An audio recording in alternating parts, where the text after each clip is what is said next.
today we come to this issue of integrity. Pursue integrity rather than duplicity. Actually, the last time I taught on this topic, the morning before I walked into class, my 16-year-old daughter asked me, Dad, so what are you doing in class today? And I told her that we were talking about honesty. And she kind of grimaced, and then she asked, isn't that a kindergarten topic?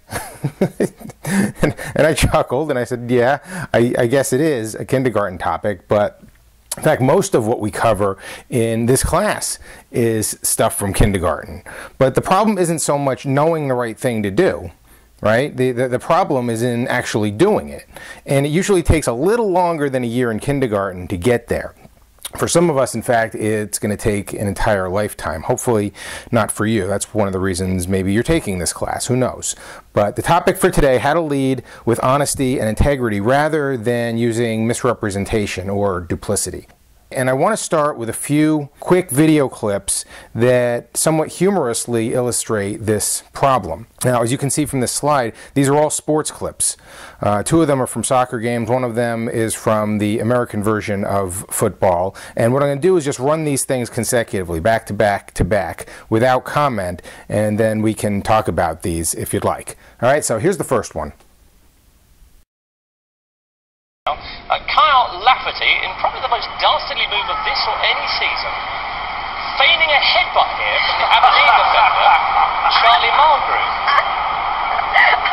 Oh, it's awful. And Mulgrew gets sent off.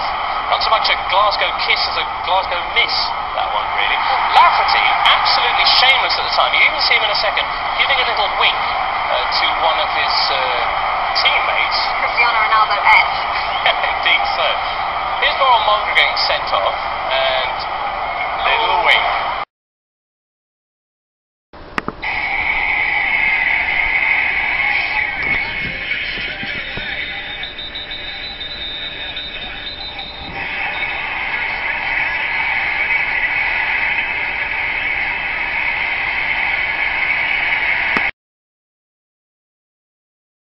Balón para el conjunto ecuatoriano. El lateral lo va a tomar Alex Ibarra.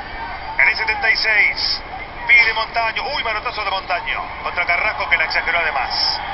Qué pícaro estuvo Carrasco allí. Casi que Carrasco le llevó a Montaño a la mano. Fíjate. Fíjate lo que hace Carrasco. Por favor, Carrasco.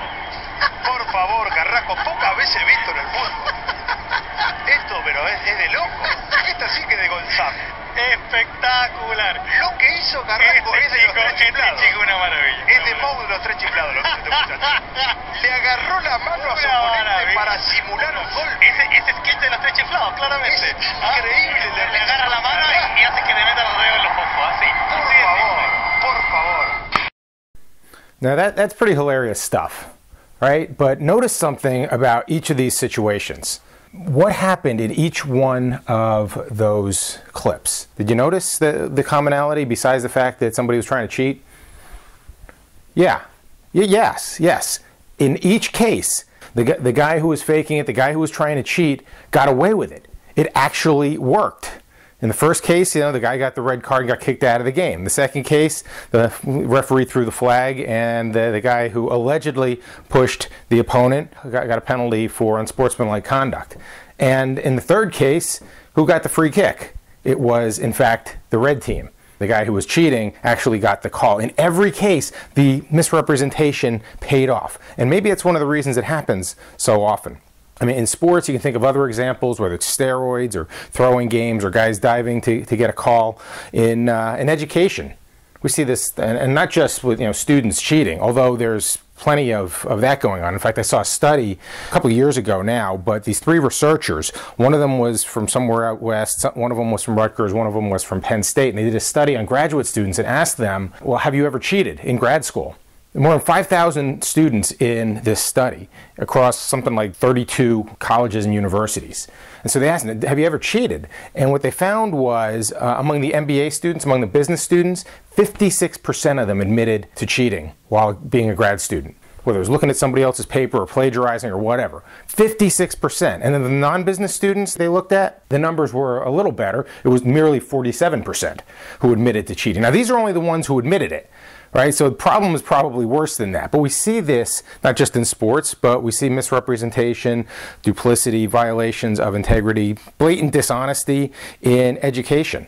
And when I was teaching at another university, I had a class of 40 students once, and there were about 20 adult students in there and 20 traditional undergrads in there. When we reported the data to U.S. News and World Report for the annual rankings, classes like that did not get reported as a class of 40. They got reported as two classes of 20. 20 traditional undergrads, 20 non-traditional adult students. Why would we report it that way? Well, because student-faculty ratio, class size, these things factor into the rankings. And so basically, this university was lying to get some better rankings. And we see researchers falsifying data all the time to get published in these academic journals. In sports, as well as in education, there's plenty of dishonesty. In marketing, in advertising, in promotions. And how many times do we see people overselling and under-delivering? Or you see that flyer in the newspaper that says, yeah, come on down, we got computers for $99. 99 bucks, come on down, but they're going quickly. So you get there and what happens? Yeah, that's exactly what happens. They had one computer for $99 and the rest of them are selling for just about regular price. But what they do, they got you in the store. They basically misrepresented by not telling us that there's only one and you really have no chance of getting this. And one more quick example. You ever hear of HOV lanes, high occupancy vehicle lanes? Like there's all this traffic, but then there's this one lane where everybody's just zooming by on the left-hand side. Well, that is to encourage carpooling, right? So if you have more than one person in the car, usually you're allowed to use these HOV lanes during the commuter hours, and you can just zoom along and get to your destination faster. Well, I heard about this guy who got pulled over by the cops because he was in that HOV lane and he was the only one in the car. But it looked like there was more than one person in the car, because what he had done was he dressed up a mannequin to look like a regular person, put this thing in the passenger seat, and every day he was getting to work faster because he had more than one person in the car, or so it seemed. Eventually, the guy got caught. There are all these examples of everyday cheating, lying, deceit, deception, call it what you will. A lot of research has been done on this. And many studies, as you see in the slide here, suggest that the average person lies between 2 and 8 times a day. And many of them are somewhat innocuous, or so they might seem. The small things like, I couldn't take your call because I had no signal, or I was stuck in traffic, or the number one lie that researchers say that we tell, both men and women, is nothing's wrong. I'm just fine.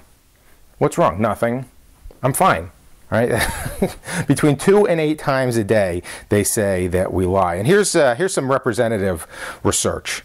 This guy, Robert Feldman's one that you might want to look up if you want to dig a little deeper. He's from, I think, the University of Massachusetts, one of the leading experts on lying. Sounds a little funny. I'm an expert on lying. Anyway, he's one of the lead researchers, the most cited researchers in this field. But he found in one of his studies that in a 10-minute conversation between two strangers, and they set this up, found that 60% of the people in those conversations lied at least once during those 10 minutes. On average, there were, in fact, 3 lies told by each person. And usually, he said, it was to appear likable or to appear competent. Typically, the women in this study were more likely to lie to make the person that they're talking to feel good. Oh, you look very nice. Oh, yeah, I love that dress. I love this. I love that. While the men typically lied to make themselves look better. Oh, yeah, I'm in a rock band, and yeah, we're playing at this fraternity, and I'll send you an invitation or something like that. But here's one of the interesting things. The third bullet point. Almost everyone in the study thought that they had told no lies. When they interviewed them later on, I didn't lie at all. I didn't misrepresent anything in that conversation. But in fact, when they showed him the videotape, oh yeah, that's not quite accurate. Yeah, I guess I'm kind of shading the truth there, or whatever. That was one representative study. And later on, he found that we typically lie or misrepresent more when we are communicating digitally rather than communicating face-to-face. And as we increasingly go digital with instant messaging, with email, with social media, it's possible that the level of misrepresentation will increase as well.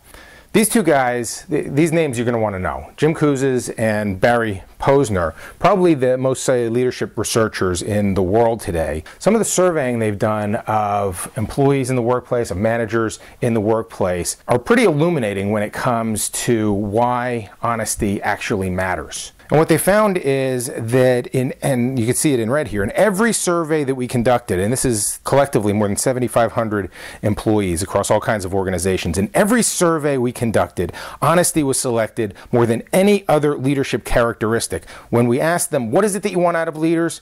It's honesty. Number one, more than anything else. In fact, here's the list you see on the right-hand side. Specific question, what values do you look for or admire in your supervisors? Number one, across the board, we're looking for honesty, right? And then we're looking for competence and somebody with vision and somebody who's inspiring and so on. But those things pale in comparison to somebody that I can trust, somebody who's reliable, somebody who keeps their promises. Why be honest? Employees want it. The people around us want it. They're starving for somebody that they can believe, somebody who is credible, somebody who walks their talk. Why else be honest? Well, here's some scriptural examples, and we could go through dozens of these, but here are 2 from the Old Testament, 2 from the New Testament. 10 Commandments says, don't give false testimony against your neighbor. Don't lie. Proverbs, don't let your mouth speak dishonestly. Don't let your lips talk deviously. And this second one from 12:22, the Lord detests lying lips, but he delights in men who are truthful. This word, this Hebrew word for detest, basically means it's an abomination to God. And there are very few things that the Old Testament says are an abomination to God. You could go through, find a concordance, and look this up for yourselves. It's pretty egregious stuff. But lying, deception, deceit is one of these egregious abominations, so it says. All right, from the New Testament, Jesus himself says, let your yes be yes, your no be no. Just talk plainly, just talk truthfully. Anything else comes from the evil one. And then Paul in the epistles says, don't lie to each other, since you've taken off your old self with its practices and you put on a new self. You're a new creation. And those of us who belong to Jesus Christ, we don't lie. We tell the truth. Why be honest? The science points to the fact that people want honesty. Why else be honest? The scriptures point to the fact that this is God's will. It pleases God when we have truthful lips.